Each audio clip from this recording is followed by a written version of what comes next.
Bokeh adds so much colour contrast and interest into your images as it brings your subject out from the background, or you can just photograph lights with a bokeh and they look cool on their own.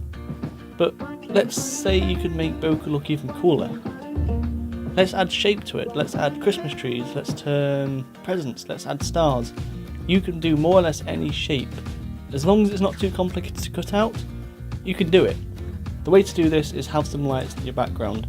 Now you can film a Christmas tree if you've got a Christmas tree up, if you're doing this around Christmas, or you can get some lights from your loft, dangle them onto a pole, just dangle them into the background. It doesn't matter if they're even or not even, because they're going to be out of focus and they're going to be twinkling.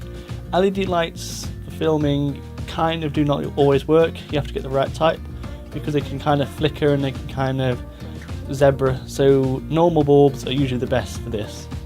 Go into InDesign or any editing software you like and create a circle the same size of your lens. In my case it was a 70mm lens. If you just see the rectangle, just right click and go on circle. Hold shift as you're dragging out the circle and it'll make sure it's a perfect circle.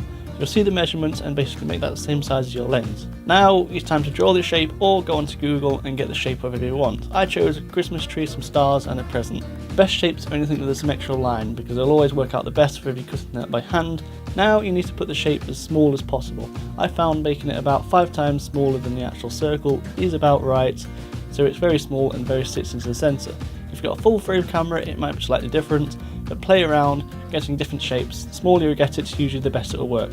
That's why you can't do complex shapes because you'll struggle too much to cut them out. Cut out your circle and fold it in half. Then you cut around half of that shape you've got, and when you unfold it you should have a perfectly symmetrical shape. Then test it onto your lens and see if it works. If you can still see the shape, just move around your focus until you can't see it. If you can still see it, that means your shape's too big and you need to reprint it and make it smaller. Now that looks pretty cool on your own. You could just simply upload that image of loads of different shapes. But it's best to have some sort of subject. You may notice that it will cut out the corners of your frame. That's because the paper is obviously blocking it. When you're thinking of a subject to photograph or an object to photograph, make sure it's centre in frame, otherwise it will slightly cut off or go really dark. So make sure you have your lens open as wide as possible with the lowest f-stop as possible.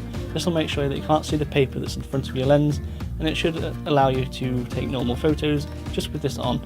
Remember that it will cut out the corners of your frame.